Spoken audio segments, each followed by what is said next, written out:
la matluba illallah la ilaha illallah la maqsuda illallah Bismillahi tawakkalna ala Allah la haula wa la quwwata illa billah astaghfirullahaladzim astaghfirullahaladzim astaghfirullahaladzim wa atubu ilaih. Al-Fatihah. A'udzubillahi minasyaitonir rajim. Bismillahirrahmanirrahim. Alhamdulillahi rabbil alamin. Ar-Rahmanir-Rahim Maliki yaumiddin Iyyaka na'budu wa iyyaka nasta'in Ihdinas siratal mustaqim Siratal ladzina an'amta 'alaihim ghairil maghdubi 'alaihim waladdallin. Amin. Rabbi zidni ilma warzuqni fahma wa alhiqni bis-sholihin birahmatika ya arhamar rahimin.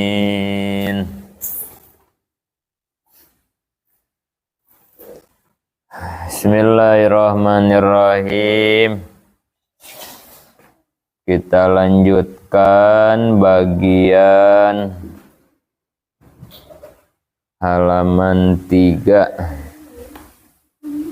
Dua maudu atau sasaran. Kitab Akidah Islamiyah halaman 3 bagian nomor 2 maudu atau sasaran.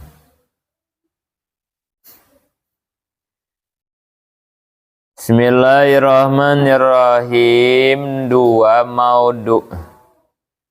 Nomor 2 dari mabade ya. Mabade yang 10. Nomor 2-nya maudu. Kita baca lagi.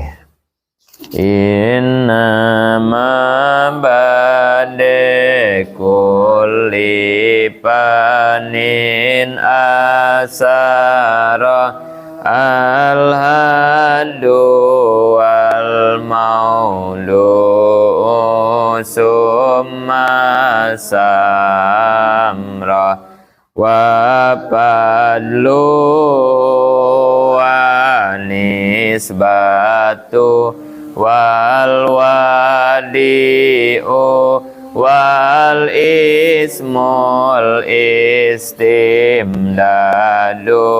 hukmu syari'u masailu bil bandi wal bandik tapa wa mandarol jami'a hajasaropa.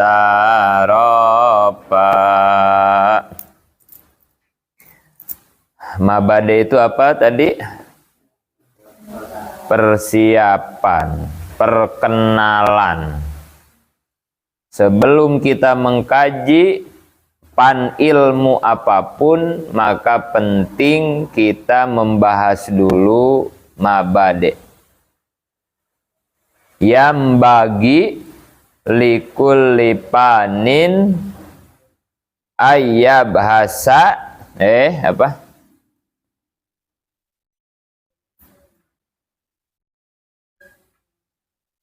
Itu mah bahasan bismillah ya. Mabade mah apa?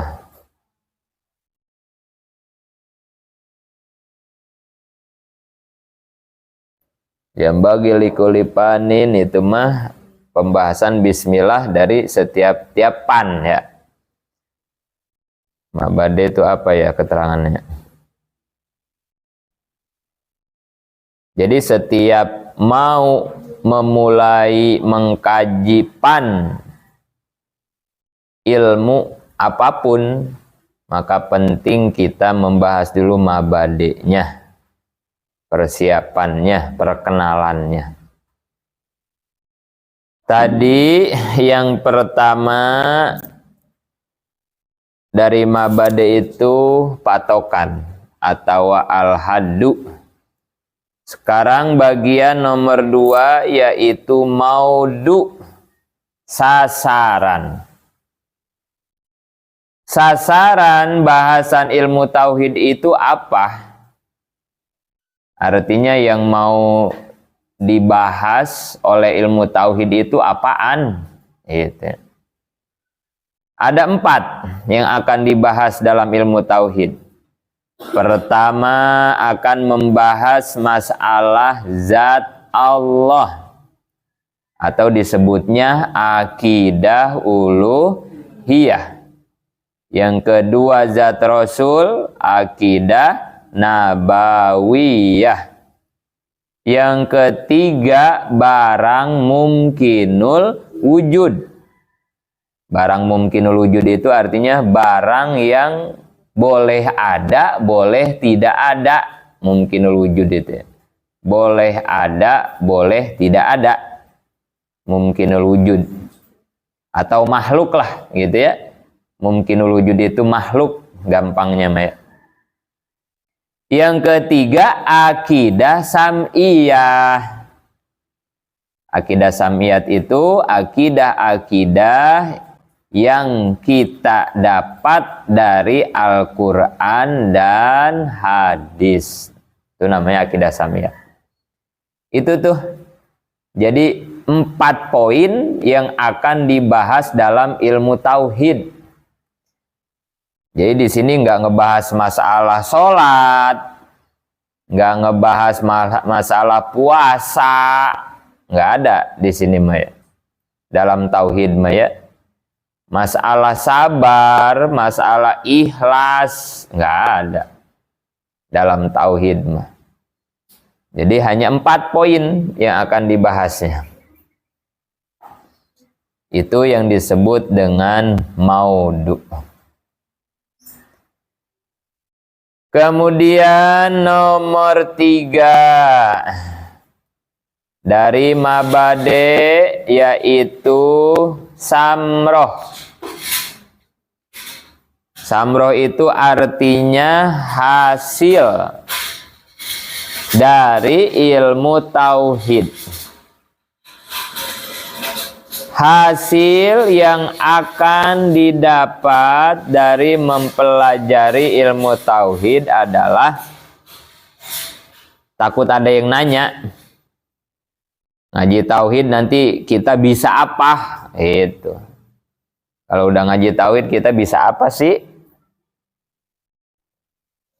Atau misalnya belajar matematika. Buat apa sih belajar matematika? Biar bisa apa? Biar bisa ngitung. Nah gitu ya. Kalau matematika mah ya. Biar bisa ngitung.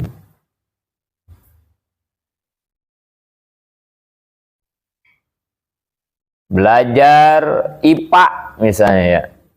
Biar kita tahu tentang masalah ilmu alam. Tentang alam semesta. Nah gitu ya.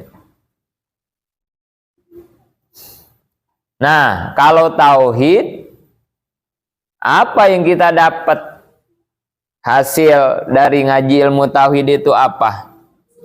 Nah, di sini dikatakan yang pertama kita akan bisa makrifat kepada Allah dan Rasul disertai dalil yang yakin. Ini nih. Yang pertama yang akan kita dapat dari mengkaji ilmu tauhid adalah ma'rifat kepada Allah dan Rasul. Dan ini yang menjadi kewajiban setiap manusia yang paling pertama, ya. Pahami. Jadi kewajiban manusia yang paling pertama itu adalah ma'rifat. Awwalu wajibun alal insani ma'rifatun ilahi bistiqoni. Kewajiban yang paling pertama kepada setiap manusia adalah ma'rifat kepada Allah disertai dengan dalil yang yakin. Kalau kita tidak mengkaji ilmu tauhid, nggak bakal bisa ma'rifat, ya. Nanti di depan dijelaskan apa itu ma'rifat. Jadi kalau tanpa ngaji tauhid mah nggak bakalan bisa ma'rifat kita. Bahasa gampangnya mah ma'rifat itu kenal, tahu, gitu ya. Kenal, tahu.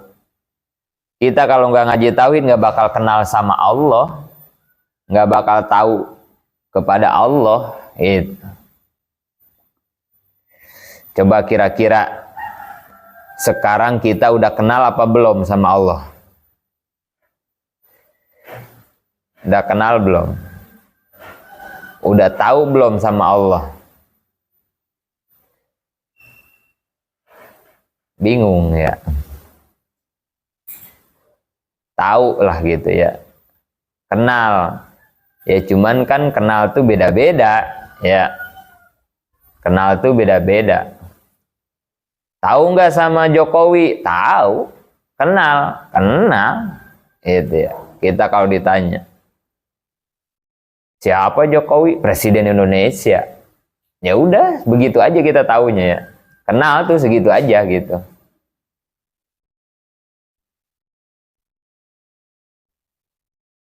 Ada lagi orang yang kenal sama Jokowi. Kenal sama Jokowi. Jangankan sama Jokowi, nomor selempaknya saya tahu sama Jokowi. Nah, gitu ya. Kesukaan Jokowi saya tahu, kenal, tahu saya. Ada yang begitu juga ya. Orang tuh ada yang begitu. Jadi orang yang kenal itu beda-beda. Sama kepada Allah juga. Tahu ke Allah, kenal, kenal. Ya cuman kayak tadi tuh. Kayak ke Jokowi. Ada yang kenalnya biasa, ada yang kenal banget gitu ya. Ada yang akrab, nah gitu. Nah kita juga kalau ditanya mah kenal Allah. Ya kenal, ma'rifat, tahu, tahu. Ya cuman ya segitu mungkin taunya kita mah kali gitu. Kenalnya teh cuman kenal doang kali ya. Belum kenal banget. Belum akrab banget. Nah gitu ya. Terus bedanya apa? Orang yang kenal biasa dengan yang kenal banget, ya beda lah. Beda ya.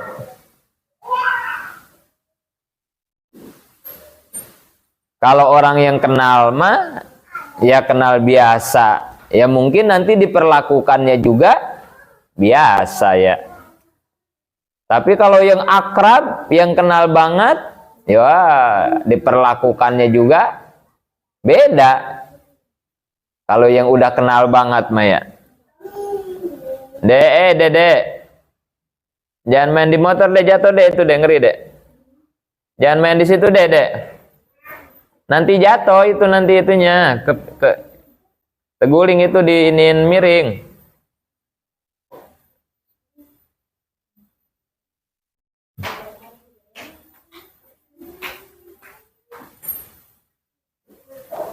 Udah jagain aja, jagain. Manda, udah jagain aja, jagain dah.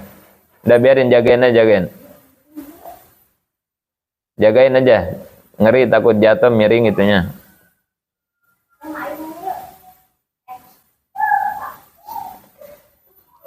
Jadi beda ya, yang kenal biasa sama yang kenal banget. Apalagi kalau nggak dikenal, wah lebih repot kalau nggak dikenal mah ya.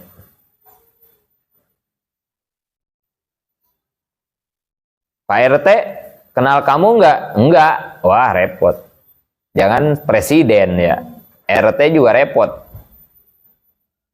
Mau bikin surat pengantar juga ribet kita ya. Kalau nggak dikenal RT mah ya. Ribet. Pak RT kenal kamu enggak? Kenal. Kenal Pak RT sama saya, kenal. Man kenal biasa. Kalau kenal biasa, kita bikin surat pengantar harus ngasih rokok tuh sebungkus mah. Ya, kalau kenal biasa mah ya. Harus datang tuh ke rumahnya, ke rumah Pak RT kalau kenal biasa mah tuh, kalau mau bikin surat pengantar. Kamu kenal Pak RT? Dikenal Pak RT? Atuh saya mah apa sih yang kagak tahu sama Pak RT saya? Wah, kalau yang kenalnya begitu, kita mau bikin surat pengantar nggak usah ke rumah Pak RT. Pak RT bisa datang ke rumah kita. Boro-boro ngasih rokok mah ya. Yang ada kita kali diongkosin sama Pak RT kali ya. Mau ke kelurahan Pak Ustadz, udah saya antar sekalian. Wah ya, itu gara-gara apa tuh? Gara-gara kenal banget sama Pak RT-nya. Tapi kalau kenal biasa, apalagi kagak kenal, beda tuh kayak tadi. Nah, begitu juga kita kepada Allah ya. Kalau kita tidak dikenal Allah, kalau kita jauh dari Allah, ya repot urusan. Repot ya. Atau kenalnya biasa. Tapi kalau kita sudah dikenal Allah dan dekat dengan Allah, sudah makrifat luar biasa, kata Allah ya di dalam hadis qudsi, tanganku adalah tangannya, kakiku adalah kakinya, telinga dia adalah telingaku, kan begitu ya. Kalau dia minta pasti aku kabulkan, kan begitu ya.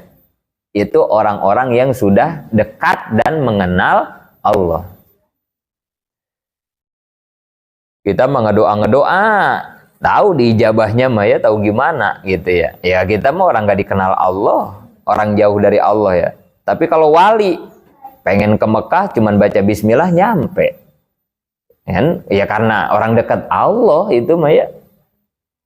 Kita mah nggak kenal sama presiden, bikin proposal, tahu kemana proposal kita mah ya. Wah, udah ditumpuk-tumpuk kali, udah hilang kali ya. Giran orang dekat presiden mah ya. Ngajuin pagi, 2 hari, cair. Nah ya, gara-gara kenal, deket, gitu ya. Nah itu yang harus kita pahami, mengapa pentingnya makrifat, gitu ya. Kenapa kita penting makrifat kepada Allah? Karena itu tadi nanti urusannya dengan yang tadi itu.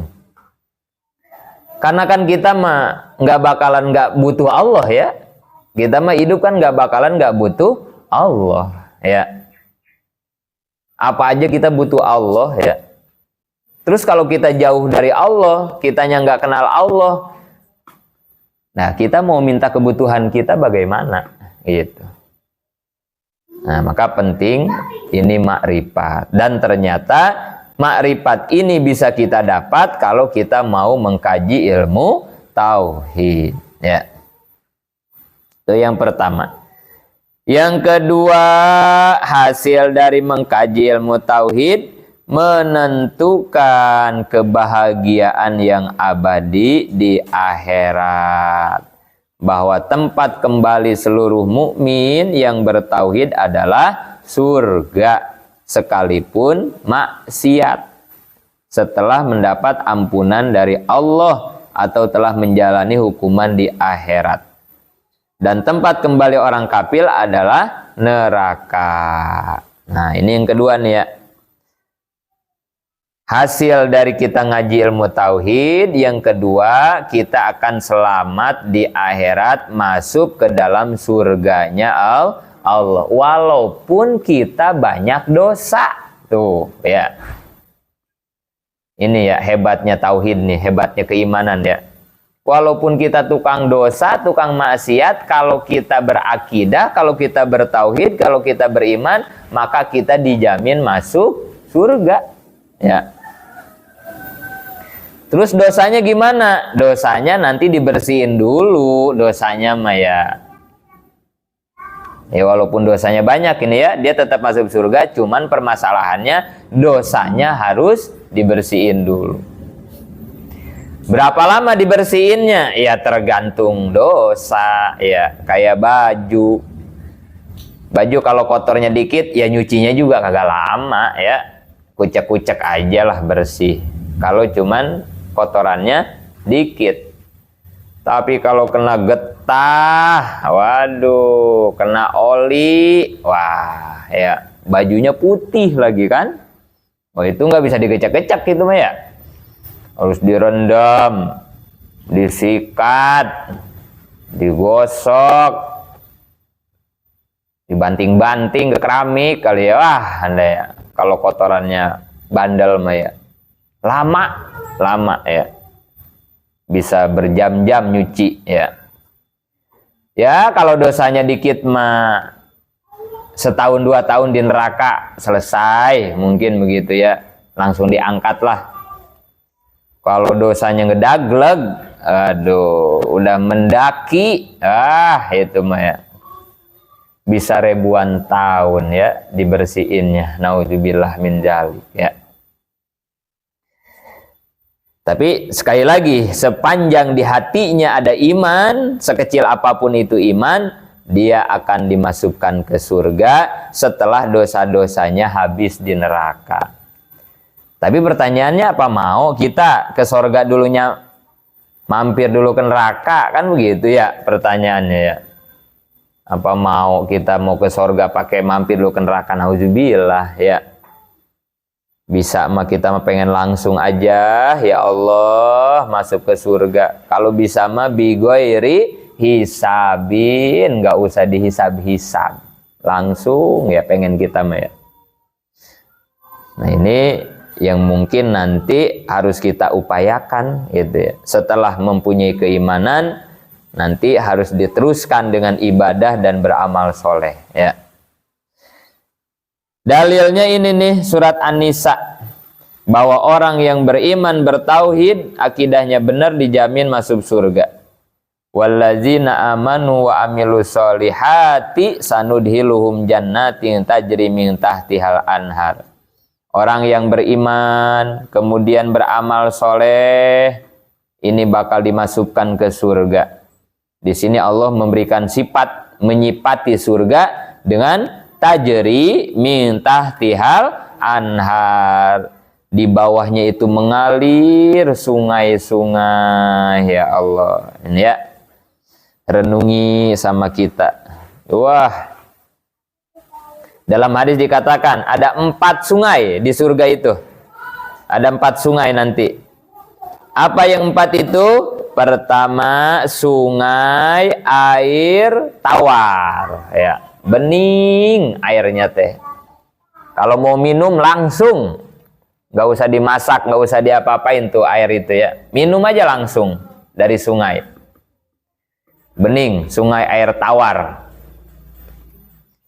Kita ya indah banget kayaknya kalau ngelihat kali bening banget ya. Bukan kayak kali hitam, bau ya kayak di Jakarta, di Bekasi ya. Kalinya udah bau sama limbah, membusah, wah ya.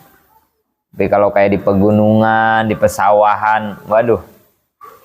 Bisa diminum nggak itu air yang di pegunungan? Kagak, itu mah ya. Kita ngeri minum air itu mah ya, masih ngeri. Kecuali kepepet dah kita minum kali ya. Kalau sengaja minum mah nggak mau kita ya, minum sewalaupun bening ya.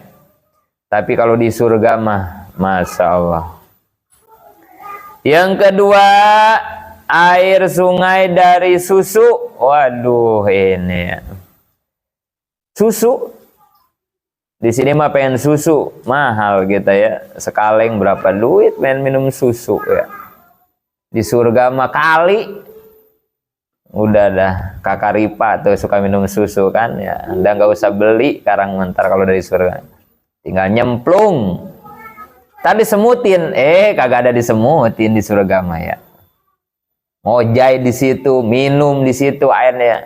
Terkencing lagi, kagak ada kencing di surga mah. Nggak usah kayak di kolam renang, kita ngojai dikencingin. Orang kencing kan gitu ya. Nggak kencing, nggak ada kencing, nggak ada BAB di surga mah udah nggak ada. Nah itu kan makan banyak, iya jadi keringet. Waktu bau ketek, nggak ada bau ketek surga mah. Memang jadi keringet. Apa yang kita makan tuh jadi keringat, ya.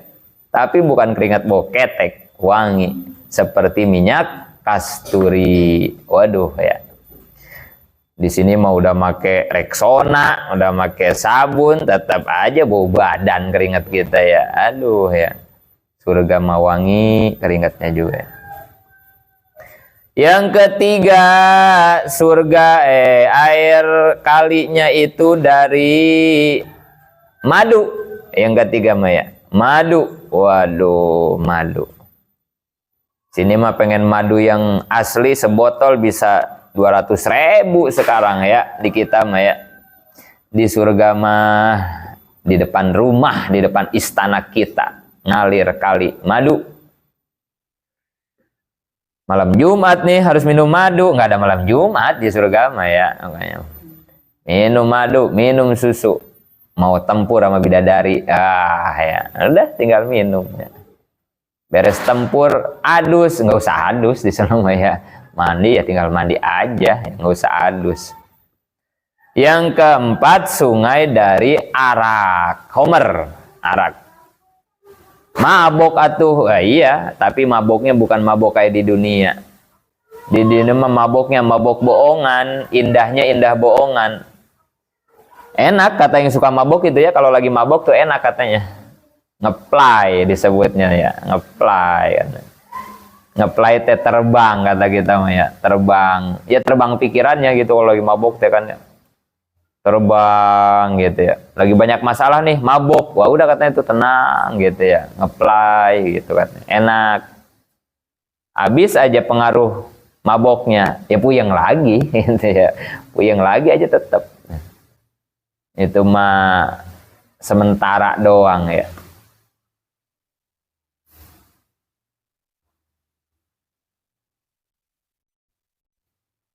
Bagi yang nggak bisa nahan nafsu, menyelesaikan masalah malah mabok misalnya gitu ya. Nah kalau di surga mah ngeplaynya teh asli gitu ya. Jadi kalau berasa terbang, terbang beneran gitu ya. Kalau berasa dia terbang, terbang beneran. Gitu. Udah, pokoknya mah nggak kepikir dah ya, indah-indahnya gimana ya. Yang jelas mah, kenikmatan yang kita rasa di dunia ini belum ada apa-apanya dibandingkan kenikmatan surga. Gitu. Nggak ada apa-apanya ya. Mengalir kali-kali sungai di bawah surga, holidina fiha abada. Sampai kapan di surga? Selama-lamanya. Bosen atuh, bukannya surga kalau ada bosen mah ya. Emangnya di dunia sehari 2 hari dipila resep, sehari 2 hari mah seminggu mulai bosen. Padahal fasilitas ada ya.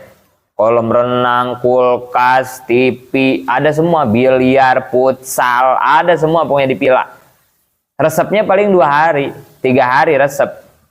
Seminggu, 2 minggu, sebulan mah bosen di dunia mah ya, bosen. Mau bagaimana enaknya juga ada bosen di dunia mah. Nah di surga mah jangan mikir bosen.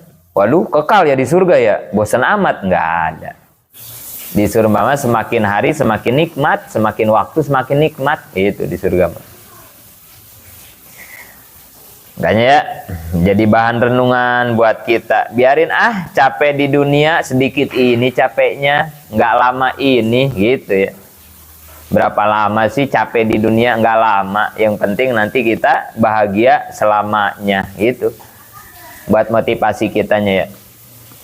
Biarin orang-orang mah pada poya-poya, pada senang-senang, pada tidur malam, pada jajan, pada naik kendaraan, pada punya HP. Biarin. Saya mah nahan diri aja, nahan nafsu saya. Nggak lama ini kok, gitu kan. Berapa lama sih, gitu. Yang penting nanti di akhirat saya senang selama-lamanya, bahagia selama-lamanya. Orang-orang pada tidur, pada ngorok, kita memaksain bangun jam 2, jam 3. Biarin. Ngantuk ya ngantuk, nggak apa-apa, demi meraih kebahagiaan di akhirat gitu ya. Lahum fiha ajwajum mutahharah. Nanti di surga pun kita akan diberikan istri-istri bidadari-bidadari yang suci. Masya Allah. Ini kan ya di dunia ya salah satu yang paling kita harapkan ya. Punya istri yang luar biasa, punya suami yang luar biasa. Tadi surga mah semiskin-miskinnya penduduk surga, bidadarinya 40 bidadari, ya paling miskin itu ya. Wah, leklok atuh, nggak ada leklok, nggak ada ya. Atuh leklok mah di dunia ya. Lemes atuh nanti nggak bisa bangun, ya. Jangan ngomong surga kalau masih lemes mah tuh ya. Jadi ini juga yang harus bahan tapakuran ya. Tadi kata Abi, secantik-cantiknya cewek di dunia, ya apanya yang cantik kan begitu. Kentutnya masih bau, ilernya masih bau kan begitu ya. Apalagi habis makan jengkol BAB, ya mau cakep kayak gimana kita tetap aja. Apalagi yang kentutnya kenceng, udah peredam suaranya rusak itu berarti ya. Kalau perempuan kentutnya kenceng gitu. Yang kentutnya kenceng mah kan lelaki, karena lelaki mah toanya dekat mic jadi kenceng, wajar. Kalau perempuan mah kan peredam. Nih kalau kentutnya kenceng rusak kan itu peredamnya, itu harus dibawa itu ke Bang Boping untuk dielas lagi ya. Gitu ya. Secantik-cantiknya perempuan, seganteng-gantengnya lelaki dunia, nggak ada yang sempurna lah intinya gitu. Jadi ya ngapain lah sampai abis-abisan ngejar cewek, ngejar cowok ini. Ntar aja kita mah bidadari bidadara surga ya. Wa nudhiluhum zillan zalila. Kita di sana nanti nyaman, sejuk ya, nggak panas ngelekep kayak di Bekasi ini ya Allah ya.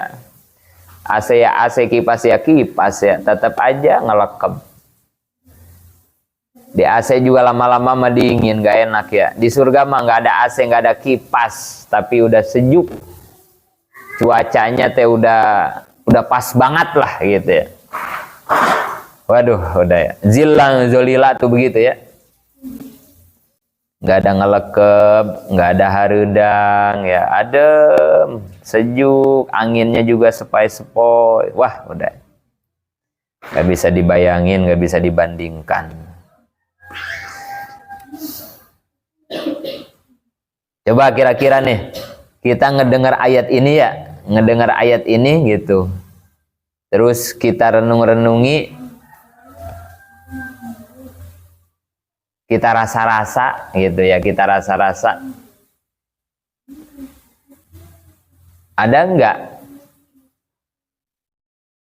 ya keinginan gitu ya, atau greget gitu ya. Ini kan ini diinformasi ini berarti kan ya sama Allah nih diinformasiin. Ntar besok kita ke Dupan ya, di Dupan tuh wah mainan banyak banget. Ada ombak, kolam renangnya, terus apa itu kereta yang cepat, roller coaster. Wah banyak dah gitu ya. Kita diceritain tuh sama orang tentang keindahan Ancol misalnya, Dupan. Biasanya ada nggak kepengen? Biasanya kita ada nggak kepengen? Ya kita nggak pernah ke Dupan gitu ya. Kita nih nggak pernah ke Dupan. Terus ada yang ngomong tuh kayak tadi, ada nggak biasanya kepengen? Pengen ke Dupan gitu, ada nggak? Atau HP? HP itu apa? HP lu apa itu? Ini nih mah Realme. Oh, Realme jadul. HP ininya kameranya rumek kan ini. Ada sekarang yang baru iPhone 13 Pro Max. Wah, ini. Itu kalau kameranya itu walaupun kita goyang-goyang juga lembut, semut, tetap semut, lembut gitu. Nggak pecah gitu. Nah, kita diceritain begitu tuh ya. Ada nggak keinginan pengen punya iPhone? Ada nggak? Ada ya, pengen gitu ya. Aduh, kapan nih punya duit pengen beli iPhone tuh, kameranya bagus banget soalnya kan gitu ya. Pengen ya gitu ya, pengen gitu ya. Kalau udah diceritain begitu pengen. Nih, Allah ngasih tahu dengan ayat ini, tuh di surga tuh nanti kamu dikasih bidadari, bidadara, terus kalinya kayak begitu, keadaannya sejuk. Nah, kira-kira ada nggak kita kepengen ke surga? Ya, coba jujur, maksudnya gitu ya, jujur gitu ya, jujur gitu. Jangan, nggak usah dijawab sih ya, di hati aja sebagai bahan renungan. Ini Allah nih udah ngasih tahu gitu, keindahan surga tuh begini. Nah, tanya nih sama diri kita, ada nggak sih keinginan kita pengen masuk surga kan gitu ya? Atau ya banyak lah gitu ya. Soalnya kan ada juga ya, ya udah diginiin kita nggak ada ketertarikan gitu ya.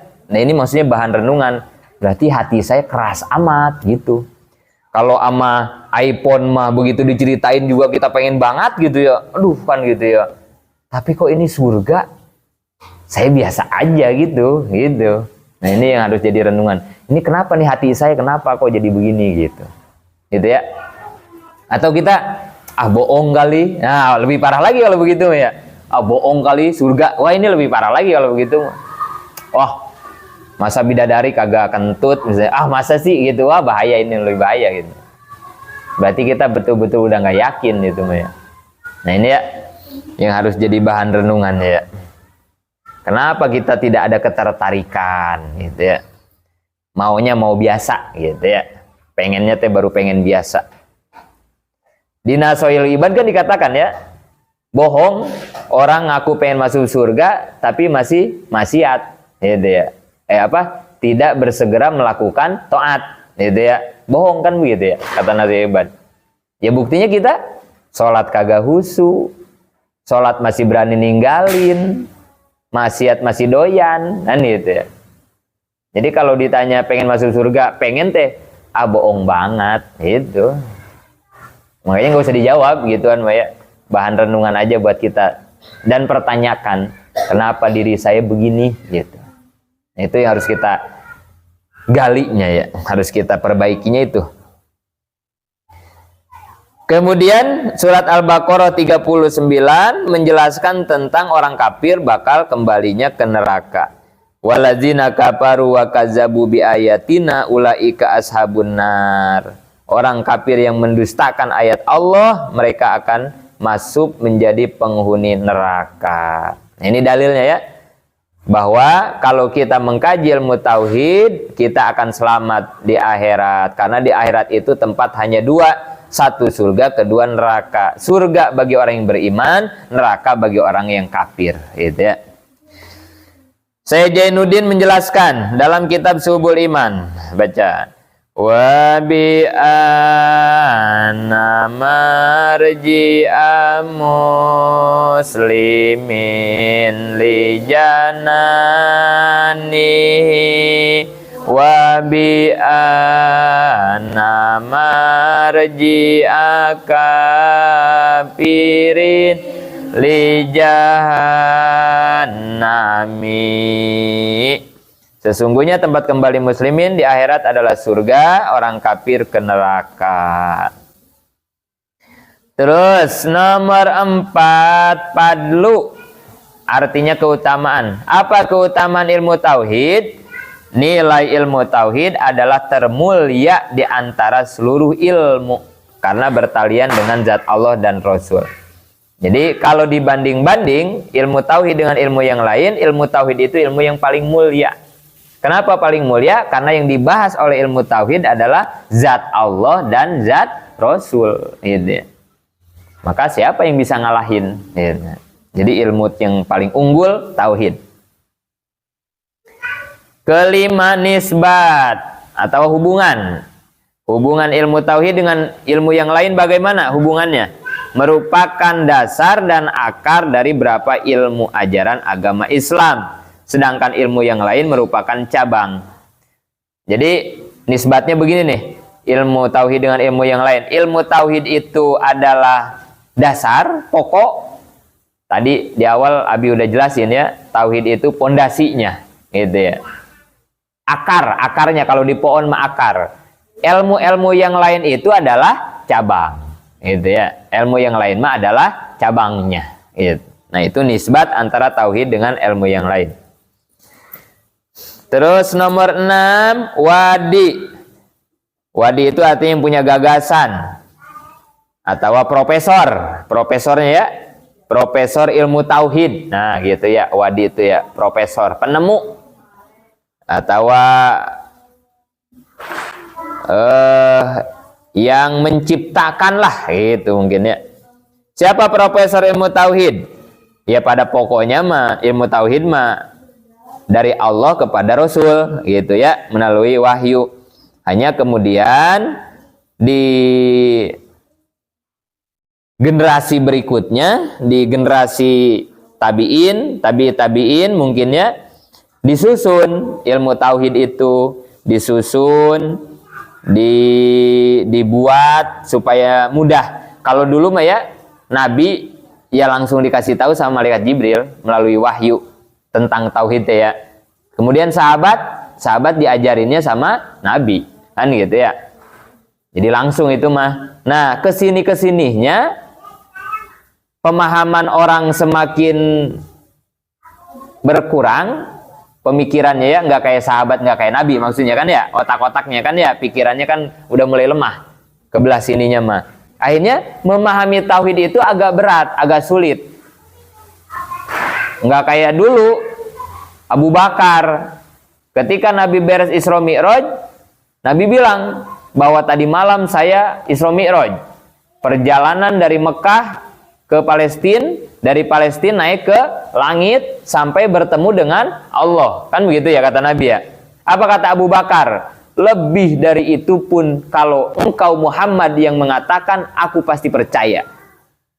Kan kalau Abu Jahal dan yang lain-lainnya makan malah tawa kan itu ya. Ah, elah Muhammad segala ngomong naik ke langit kan begitu ya. Berangkatnya habis Isya, pulangnya sebelum subuh.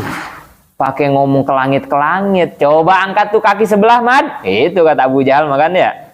Coba angkat tuh sebelah kaki. Diangkat kan sama Kangjeng Nabi sebelah. Coba satu lagi angkat. Begitu yang satu lagi diangkat, yang satu kan turun ya. Tuh Muhammad nggak usah segala ngomong langit. Ngangkat dua kaki aja kamu nggak bisa. Gitu kata Abu Jahal sama yang lain, diledekin gitu ya, diledekin. Segala ngomong-ngomong ke langit katanya begitu. Karena nggak punya iman ya. Tapi Abu Bakar mah apa? Lebih dari itu pun kalau engkau yang mengatakan Muhammad, aku percaya. Gitu. Artinya apa? Wawasan dan keimanan para sahabat mah udah nggak usah diragukan. Gitu. Nah, tambah ke sini generasi-generasi selanjutnya memahamkan tauhidnya ribet, susah. Ya kayak kita lah, apalagi kita mah sekarang ya, udah parah kita mah ya. Ngaji dijelasin ya. Ya begini aja kan kita mah gitu ya. Marifatnya begini, tauhidnya begini, imannya begini ya. Nah berarti kan harus ada metode gitu. Harus ada cara. Gimana nih? Supaya orang-orang paham dan greget terhadap tauhid. Itu harus kita pikirin tuh ya. Kamu nanti kalau ngajar, punya santri atau punya jamaah ibu-ibu bapak, itu harus dicariin caranya. Ini kalau ngajarnya begini, gimana nih jamaah nerimanya?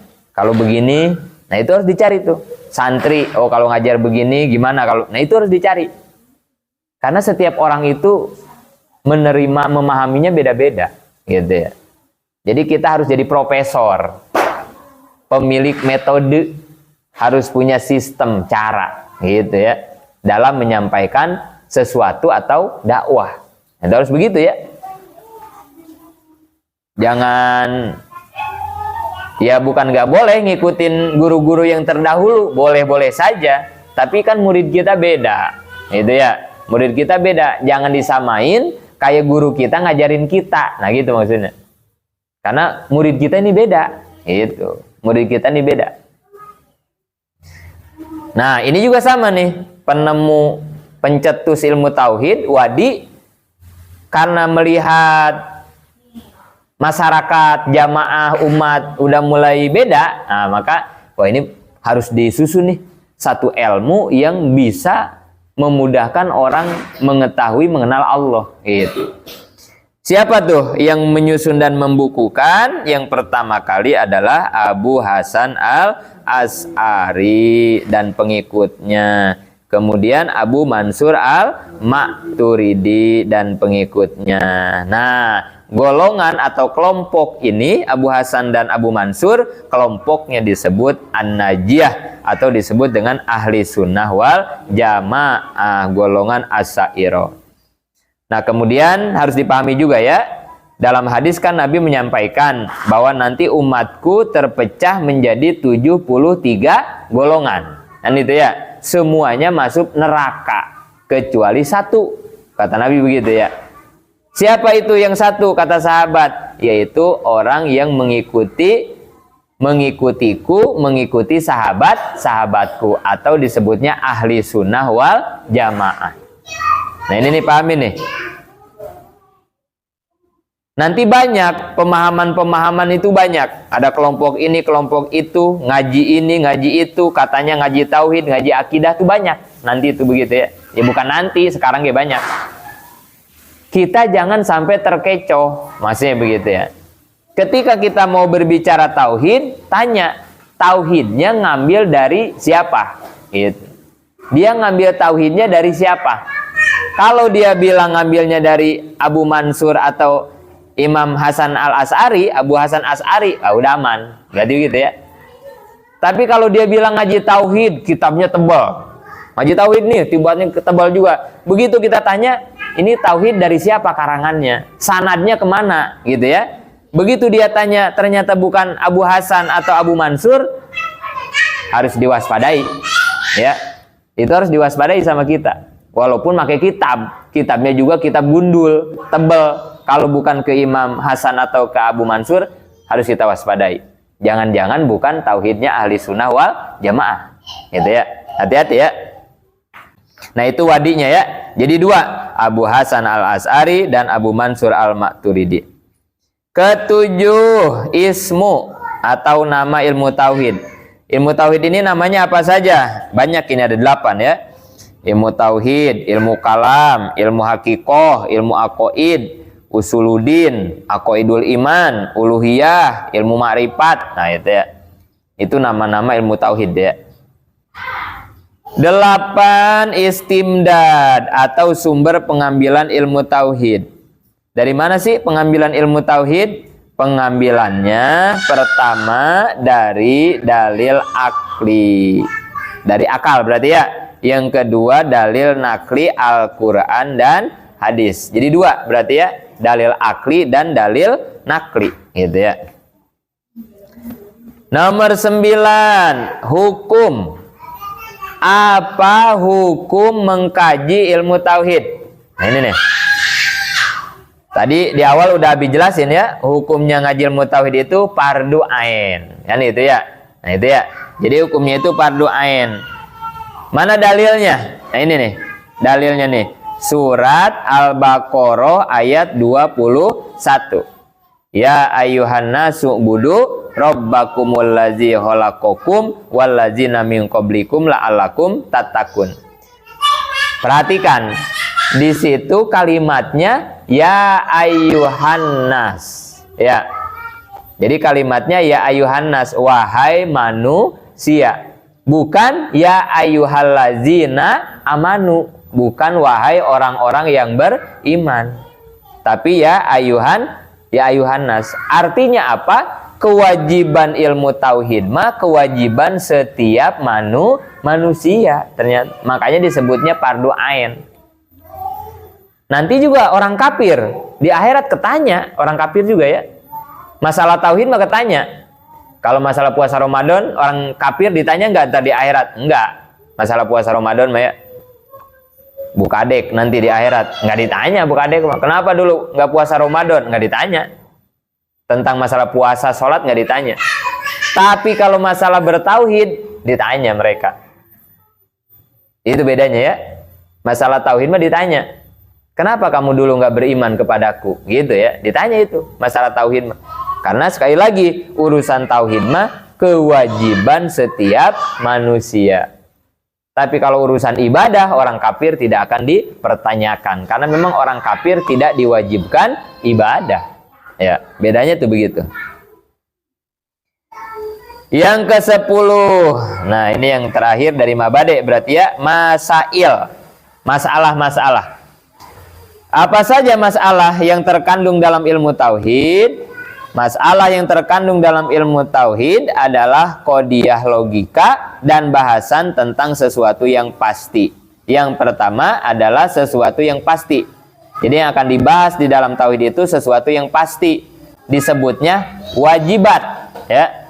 Wajibat. Wajibat itu adalah sesuatu yang pasti. Yang kedua yang mustahil.